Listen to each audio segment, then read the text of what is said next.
Hey everyone, you're listening to Party Time, My Golf Story with Kevin Walsh, and whatever special guest he has today, you can check me out on episode 9 of the podcast. Today I'm wearing Grayson clothes while I'm out practicing because I believe in look good, play good, and follow me on Instagram, Sophia Warren Golf, and hope you enjoy the rest of the show.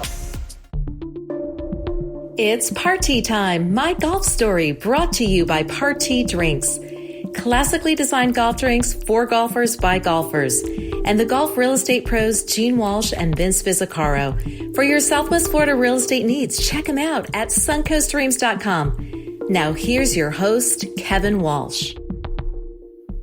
Hey everyone, welcome to the show. It is the return of Dave Frantz, the legendary high school golf coach at Lakewood Ranch High School, which if you are not familiar with Lakewood Ranch High School in Lakewood Ranch, Florida, it is a juggernaut of a high school program. I call it, it is a college style program masquerading as a high school program. The kids are really that good. Dave's a great coach. He's been doing it for a long time, but like every new season, there's turnover. And the last time we talked was about a year ago. So I just thought it'd be a good time to him about that. Dave Frantz is our guest here. Hey, if you haven't subscribed to the podcast yet, would you please do so? And would you like it and recommend it to a friend? That all helps with the algorithms that ultimately produce sponsors for the program. And I get the numbers up on YouTube, Spotify, and Apple Play. So please do that. You probably hear that on other podcasts. At least I tell you why we ask for it. Big thanks to our title sponsors, Party Drinks. If you're looking for a drink alternative on the golf course and you don't have Party at your place pre-play, get in touch with the head pro or also the beverage staff and say, I want a Party. That's the drink for me on the golf course. Paradise Craft Distributors is the exclusive dealer of Party in the state of Florida. And also a big thanks to the golf real estate pros, Vince Visicaro and Gene Walsh from suncoastdreams.com, a division of fine properties in the greater Sarasota area. If you're looking for golf property, if you're close to retirement and you think you may do it a little bit early, it's a good time because there's a lot of inventory, including some at Lakewood National Golf Club, the number one golf community in America. And also BioLit Spa, one of our new sponsors, just opened up a couple of weeks ago in downtown Sarasota. And some of the Lakewood National friends that you've probably seen around the neighborhood, Karen and also Nicole, got you taken care of. So after a tough round of golf, you need to unwind, you need a cold water plunge, maybe you need a sauna, biocharger, something like that. BioLit Spa in downtown Sarasota has got you covered. All right, let's bring Dave Frantz on board. Hey, man, it's good to see you. It's been a while, but actually I saw you the other day. I don't know if you saw me. And I'm like, man, I got to reach out to Dave because I saw some of the old crop of the team, some of the new crop of the team that's coming on board. And, well, before we get to that, I just want to timestamp this. It is Sunday night, August the 10th, and school starts tomorrow. Is that right, Dave? It does indeed. Yeah, I reminded all my kids that in a joke, I said at the practice on Thursday, I said, well, by the way, I don't know if you've heard, but school starts Monday. So, yeah. I think they knew. You rubbed it in, which you should. But tell me this. How is life different now? You haven't been in the club. You've been retired for quite some time. What was the night before school started back when you were teaching versus what it's like now? Well, it's different as night and day. What's really great is that I've been retired from the classroom since 2018. So if back when I was teaching, which I taught for 38 years, the night before school started was a very nervous time. I knew I wasn't going to get much sleep. I had to get everything perfect. And of course, golf season. So I've got both of those things going at the same time and I'm just a mess. But now that I'm retired and I actually, believe it or not, I don't think I told you this, but I have 3 assistant coaches now. So it's even more like a college program. Lucky me. And so I'm just loving life, man. It's just a great deal. I want to get into the assistant coaches. I want to know who they are and what they do. But tell me this, where you're talking about being nervous the night before school starts and everything. I always wondered this about my school teachers. And the reason I asked this is because I was a broadcaster for some 30 years. And people would ask me if I get nervous. And I said, yes, but you just get to a point where you're not uncomfortable being nervous. You're comfortable being uncomfortable. And when it was students that were aspiring journalists, broadcast journalists, and they said, well, who should I watch? I said, watch your teachers. Mm-hmm. Because I always thought my teachers just had like an incredible command of the material. They seemed comfortable talking about that stuff. How did you feel when you were in front of the classroom?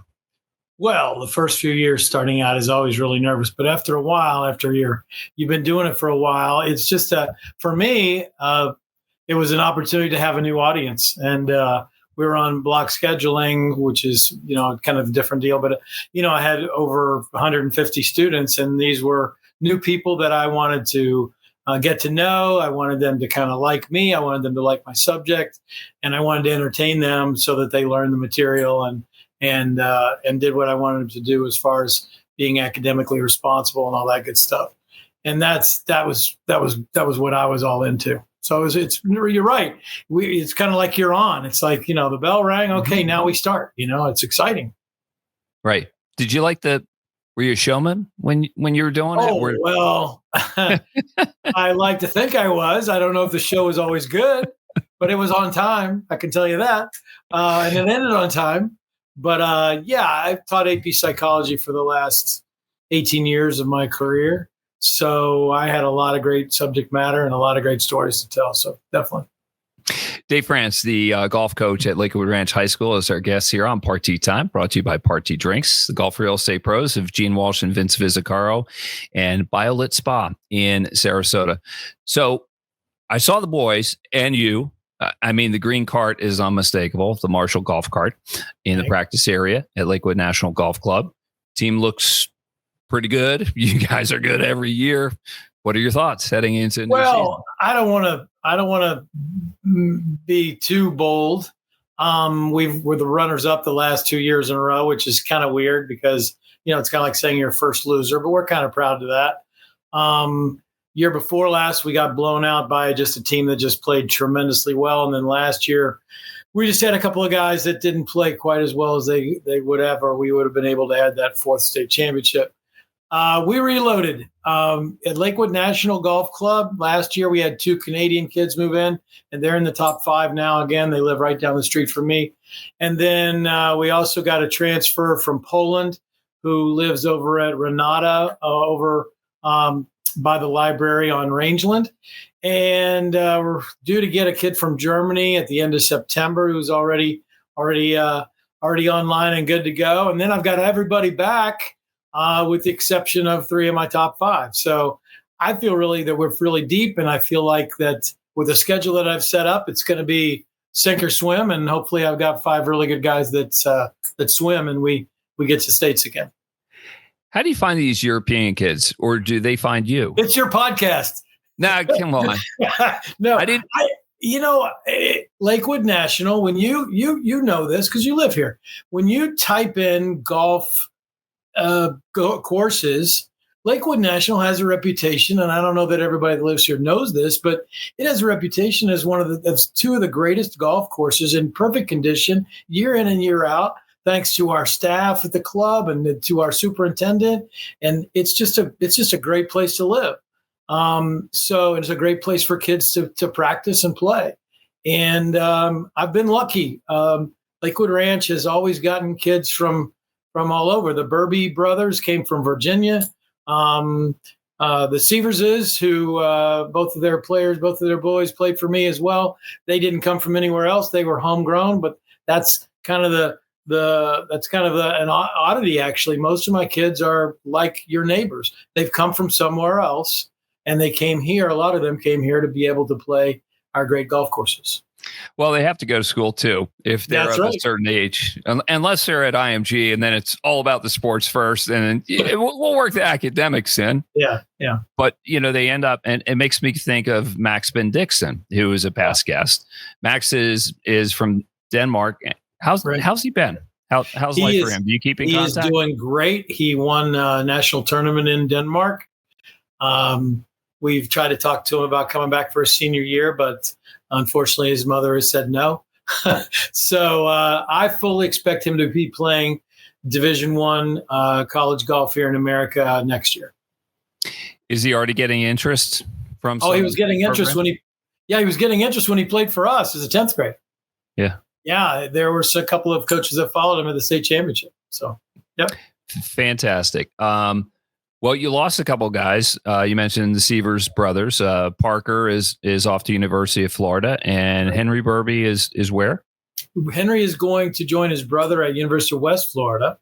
Mm-hmm. Interesting part of this story is I've had 2 sets of brothers the last few years, and 3 of those 4 kids are at West Florida, and Parker's at University of Florida. So pretty neat. And Jack and Preston, who played for me a couple of years ago and 3 years ago, are roommates. So really great family connection with the Argonauts in Pensacola. So tell me about this. How much time do you spend on the phone with college coaches wanting to know the real deal and talk turkey about a potential This sounds really odd, but college coaches don't really deal with us high school coaches per se. They look at the numbers. They look at how the kids have done in the American Junior Golf Association, AJGA. They look at videos that they've sent. They look at their numbers that the parents or the kid himself send with regard to their angles of their swing, the different numbers that go into flight scope and everything else. And of course, probably most important, their GPA. So they don't really get a lot of input from us. They can kind of look and see what high schools they played for, what kind of schedules they had, what kind of courses they play. And I kind of pride ourselves. We seek out and kind of play at some of the most difficult golf courses in the state of Florida in our regular season. Well, you have access, your team has access to 2 pretty good courses right here in the backyard. Are the guys playing it all the way back? I want to correct you on that. We also have 4 courses at Lakewood Ranch Golf and Country Club. We are the luckiest people in the world. Man, the cup runneth over. We have 6 courses at our disposal. It's pretty awesome. We don't play it all the way back. Legacy, for those that don't know, Legacy is now owned by Lakewood Ranch Golf and Country Club. And it's a pretty tight deal where you can lose some golf balls. You have to really work hard to lose a golf ball at Lakewood National, either of the courses. So consequently, I don't play it all the way back. We're playing probably 6,600 at Legacy. We play 6,900 at Royal Lakes. Kings Dunes is not open. We don't play Cypress very often. And then Lakewood National, Commander, and Piper, we play the red tees, which are the Arnold tees, which are about 6,700 yards. Yeah, that's plenty long enough, especially for high school kids. But they all mash it. What are you looking for in a player? I mean, obviously, anybody that can play for your team. Well, if we threw all their handicaps into a blender, are we coming out pretty close to zero? No. Henry and Parker were both, by the time they were seniors, were plus handicaps. But I would say the average amongst my team right now is maybe of the starters, the ones that are in the top, what we call green team, because I have 14 kids on the team. So I have a green team and a silver team. We're not allowed to have junior varsity golf in Manatee County. So I would say probably the average for the green team is probably 1, 2, or 3 handicaps. And then for the silver team, probably 5, 6 handicaps. Okay. Now, are the guys on the silver team trying to move up? I mean, we got regulation going on like the British Premier League? You go by our club a lot, and you may see a little short guy hitting balls with our other players that are members here, Jack and Owen and Henry, who's also a member here, and wondered who that little guy is. Well, he's gotten a little taller, he's gotten a lot longer, and just yesterday I put him on the green team. His name is Will Thomas. So where his parents are excited, he's excited. He's a dynamo. He's a good kid. Well, he earned it. I mean, that's just right. by merit, and he puts in the hard work. I see the kids working real hard. How much of that is self-motivation, their own drive versus what you tell them to do? I don't want to come off as like some type of guru. It's really not anything that's difficult to figure out. Basically, I just provide a culture and a platform for them to be able to be as good as they want to be. And if they work it hard enough, then they can work their way up to the top level on our team. They all have the talent, or I wouldn't have put them on the team in the first place. The idea is that they work as hard as they can work, and I try to give them course management. I give them psychology. I give them encouragement. I probably text them way too much about whether I'm giving them criticism or whether I'm giving them praise. I do a lot. I have a lot more time now with my assistants to be able to do those kinds of things. And it's great to be able to be a pretty good part of their lives for at least 3 or 4 months during golf season. Even after that, I try to keep up with them and see how they're doing in their tournaments. So short answer, provide the motivation, provide the route, and it's up to them whether they go and drive along that road. I promise I'll get to the assistants, but you mentioned a word that caught my ear, culture. What is the culture that you've established at Lakewood Ranch High School? Well, prior to 2010, we basically were doing kind of the same things that everybody else was doing, 9-hole matches, trying to cultivate our players and try to get as good as we can, but playing, 14, 15 times at 9 holes. Around 2010, we recognized that we had some really good players. One of them is Danny Walker, who I know you'll ask me about later on. And I realized that, this team is good enough to win the state championship by far. So we need to do something else. So we started playing in tournaments around the state. And in 2010, we did a few, and we were runner-up in the state. In 2011, we played as many good tournaments as I could find in the best competition in Florida. We won the state championship in 2011, 2012, 2013. And since that point, I've realized that playing 18 holes in a tournament is much better for their confidence and for their development than playing a 9-hole match after school. And if they're going on to the next level in college, it's all about 18. So Absolutely. Why not do that? And I imagine that has something to do with the pipeline that's coming. They're coming for the facilities here at Lakewood National and everything else, but then it's the prep for the next level. Absolutely. It sounds like. The assistants, who do you got? And what do they do? Well, before I do assistants, I need to mention the administration at Lakewood Ranch has supported us all the way around. We wouldn't be able to do all the things that we're able to do with all these tournaments from all over the state if we didn't have that support. But Brian Ross is my first assistant. He actually teaches at the school, so he's the school liaison. He is an amazing man, a great teacher, motivator, and he's my eyes and ears on campus. So that's kind of great. And then I have Seth Lauer. Hold on. Stop there. So if somebody is not paying attention to class or misbehaving, he lets you know, and then you have the proper talk. Yeah, we were pumping them up. He's your detective for doing what they need to do on campus, and we're talking about grades. And Coach Ross was talking to. I turned it over to him, and he singled out one of the most mild-mannered players on my team and said, "Remember when such and such teacher called me about your behavior in their class?" And I was like, "Whoa, I didn't even know about that." So he knows stuff that I don't know, which is great because he stays up with it all as well as I do. So it's great. Who else you got? All right, so Seth Lauer actually is one of the best players in the area.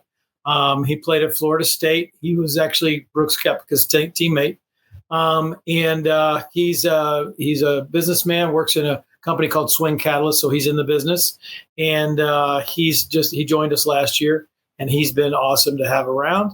And then this past year, the co-owner of Heritage Harbour Golf Club, which is where I give my golf lessons that I give to the public, and a PGA pro, Rick Nelson, has joined us. His daughter is going to Lakewood Ranch, and he has the time and loves being around the guys with golf. Got some experience. He worked a little bit with the Lakewood Ranch prep team last year, and he has been a godsend already. He's been to a lot of our practices and has the time, and he's been great. That sounds awesome. Yeah. And it sounds like you deputize them to do a lot of the stuff. And that sounds fine. We had one coach when I was in high school, and God rest his soul. He admitted he knew nothing about golf. So he just kind of drove us there, and he's just like, I don't know, just play the best you can. And that's how it was. But it's great that you had him. Otherwise you might not have had your team or a sponsor and so forth. So, I mean, I give credit to all the guys that are out and women that are out there coaching golf, because it's tough because, there's a lot of time involved, and You're the only person involved sometimes. We've just been lucky. how is it all budgeted in, like all the travel that you guys do? Is it all paid for by the school, or do you have sponsors that help out? That's a great segue. We're actually having our Lakewood Ranch Invitational, thanks to our wonderful host courses, Lakewood National and Lakewood Ranch. We have a 20-team invitational that is free to the public to come. The first day is September 5th at Legacy, and the second day is 1 o'clock shotgun on Commander at Lakewood National. We have 20 of the best teams in the state that come in. They pay an entry fee, and then those entry fees are what we use to pay our entry fees to go to other tournaments around the state. Love it. Yeah, because it sounds like, and like, how many travel trips will you take this season? Well, this is our most involved year ever. I just went crazy. So there's 4 or 5 events where I'm actually taking 2 teams, which is allowable, which is really cool. Luckily, I have assistant coaches who will coach them. So I'll coach one team and they'll coach another. And then I have probably, I think I added it up. I think there's probably on the green team, there's, I don't know, maybe like 10 or 12 events, 10 or 11 events. And then for the other team, there's like 7. So it's a lot of golf. It is. When you guys go on the road, are you piling into a van? How does it all go down? Most of the ones that we go to are fairly close. Like we have one in Newport Richie, and we have one at Hunters Green in Tampa. We have a couple in Orlando. So the parents pretty much will drive them for those. There's a couple that we ran an enterprise rent a car, and we get the big Tahoe or whatever it is and pile in. But we have a lot of parents that like to watch their kids, and they have some time to be able to do that. So yeah, we're lucky that way. Well, when everybody's piled in, like in the Tahoe or whatever else you got, who controls the tunes? Well, that's a good question. Generally, they're all on they have their headphones on, so it's not a big deal. We're going to Arizona next Wednesday, and I'm sure that nobody will listen to any of my music. They won't be able to hear it because they'll have their headphones in. So, yeah, and that's a generational thing, and I get it, but I think it's unfortunate because when we were riding in the Purdue van, we were always fighting over that. Right. It was hijinks because we had nothing else to do but entertain ourselves. Yeah, the invention of headphones has definitely changed things. Because we used to, back when we won 3 state championships, we had a van that was provided by Manatee County, and we pretty much lived in that van, and I let them choose the music, and then we had our own theme songs. We had songs that were on different kids' iPods or phones that was our arrival music, and we would roll the windows down and crank that up as we pulled into the drive. Oh, okay. This is good. Okay. What was the arrival theme and how loud was it? Well, the one I remember most is actually my first state runner-up, and that was in 1990. And it was She Drives Me Crazy by the Fine Young Cannibals. But the other ones, what's the name of that? That's a difficult question to ask an old man like that. There was one I'll remember it after we get off the podcast, but we use as long as you're not like rolling in with the windows down and Taylor Swift pumping. No. Good. It's always yeah. We actually had We Are the Champions after we won the championship in 2011. We rolled that up a few times. So it was perfect. Good choices. Danny Walker, have you been in contact recently? I did. He's been on kind of a difficult streak lately. Missed the last 6 cuts, I think. I looked up his stats. He's doing really well money-wise. I think a lot of your viewers might remember him. Interestingly enough, he was wearing very similar to this shirt when he finished 6th at the Players and won $843,000. So he picked the right one. And the story for that, if you don't know or remember, Jason Day was sick. And Danny was the first alternate. He actually lives like 10 miles from TPC Sawgrass. So he got in the tournament. He finished 6th and won all that money as a brand new rookie on the PGA Tour. He currently is at $1.2 million right now. And he probably, as long as he can get a little bit more and hold his spot, which of course is going to change when the FedEx numbers come out. But he needs to be in the top 100 by the end of the year. Okay. And he's 103rd right now, so looking pretty good. What was he like in high school? Oh gosh, I had him in class too. Just quiet. A very quiet, efficient guy, kind of tall, kind of lanky. He's still tall and lanky, except he can hit a 7 hybrid, 260 yards. So that's pretty crazy. He just would do anything to practice hard. Was disciplined. I think down inside, he always knew he wanted to be a golf pro. He doubted it. If you read anything on the story, if you read on ESPN or any of the other profile pages, he actually quit for a couple of weeks, worked as a waiter at Bahama Breeze before he came back, went back to the Corn Ferry Tour and worked his way up and finished 28th last year on the Corn Ferry Tour. So that's how he got on the tour this year.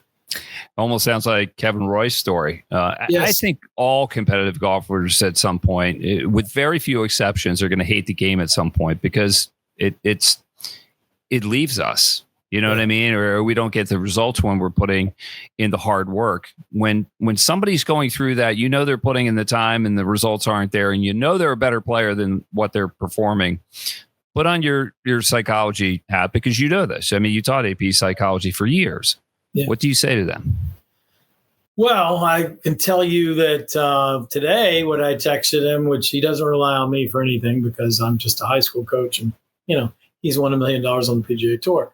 But I said, you and I both, I don't have any wise words. I said, but you and I both know that you've got it. You just got to keep having the faith in yourself. And the numbers are there. I mean, he's averaging 308 yards off the tee. He's averaging 1.7 putts per round, which is the same that Scotty Scheffler is averaging. It's just striking the ball and hitting it close and understanding that you have what it takes. Just keep plugging. Look at Cameron Young, finishes second 7 times. Right. And then finally, boom, he got it. And he didn't even know what to say because he'd been so busy in the trenches, so busy doing what he's doing, and didn't even have words for what his first victory meant for him. Yeah, I get it. Dave Frantz, the golf coach at Lakewood Ranch High School in Lakewood Ranch, Florida, is our guest here on Party Time. Brought to you by the golf real estate professionals of Gene Walsh and Vince Vizicaro from suncoastdreams.com. If your dream is to live in a golf resort community like Lakewood National Golf Club, where this podcast originates from, give Gene and Vince a call. They'll help you out. Division of Fine Properties in the greater Sarasota area. And if you're looking for a drink alternative on the golf course, try a party. Stop drinking that other stuff. It just doesn't taste as good. And also BioLit Spa in downtown Sarasota. If you need to wind down after a tough day on the golf course, cold water plunge, hot tub, infrared sauna might do the body good. Dave, I know one thing that's really captures your heart is Fellowship of Christian Athletes. Yes. What's going on with that? What do you do for it? I was a huddle sponsor at Lakewood Ranch High School for Fellowship Christian Athletes back in the day, and basically a spiritual organization that's student run and student led. We had meetings in the mornings once a week, and of course, the donuts and everything, and we did Fields of Faith and so forth. So I've been involved for a while. Since I've been retired, there's a gentleman named Addison Sterling who is starting a golf program, just FCA for just golf in Manatee County. And there's only 2 other positions like that in the whole state of Florida. So what we're trying to do is use golf as a way to get into the hearts and minds of the spirituality and with these young people, and just get them aware, to be aware and to encourage them and empower them with their faith. So that's kind of where we are. We are having we'll have several golf retreats in the spring for high school age, but we're also looking at middle schools and the PGA, involving PGA Junior League age kids, and just pour into them and share with them the good news. Well, tell me this: do you ever pray before a round of golf? If it means something like you just like a nice round of golf, and you say, "Hey, God, can you help me out here?" Yeah, no, I guess I figure God's got better things to do than to think about my golf score. I tend to take ownership of how hard I'm going to practice and how psychologically I'm going to play, and if I fail, it's because I failed as a golfer. I don't think that that God or is going to have one way or the other. It's pretty much written in that fate. And if I can be the best Christian I can be, then all things will take care of themselves. I pray before I play. And I pray in the That's context. why you asked me that. Well, look, I need all the help I can get. All right. Yeah. So there's that. Yeah. But I guess more than anything, I pray for peace of mind, to have a calm demeanor, and that whatever work I've been putting in, and I'll confess I haven't been practicing that much lately, but that like my abilities will come out and I'll comport myself properly. And does it help me? I think so. I mean, I keep doing it. I can't say, well, because I prayed, I shot this. I think it usually comes down to more mental preparation, right, in which I'm just getting deeper into my mind with meditation. You understand I think that's great. I think I tend to pray more for my team and for my boys with regard to that. I've just played so much golf and so much tournament golf that I just don't. I don't feel that need. I'll pray, I mean, obviously in the evening and stuff like that, but I'm usually praying for my family and our health and so forth. But yeah, I can see where that would be good as well. So it's good that you do that. You know what I get a kick out of are those tags like on the zippers for golf bags that say "Pray for birdies." Does anybody do that? Yeah, I just. Well, it sounds like you do. It sounds like you do. No, actually, I don't. I'm not praying for birdies. I hope they come. You're praying for the psychological quietness of mind that allows you to make birdies. Yeah. I like that. Exactly. I just wonder. Look, it's a good marketing thing. I see it on golf bags all the time for people I caddy for. But I just wonder: Are you really praying for birdies? Is anybody praying for specifically? I don't know. I'm praying for Danny's birdies. I can tell you that. I pray for him the whole time I'm watching him. You know what? That's good by you, and I'll pray for him as well. And I'm sure he appreciates that. And if anybody wants to pray for me, you go right ahead. Like I said, I need all the help I can get.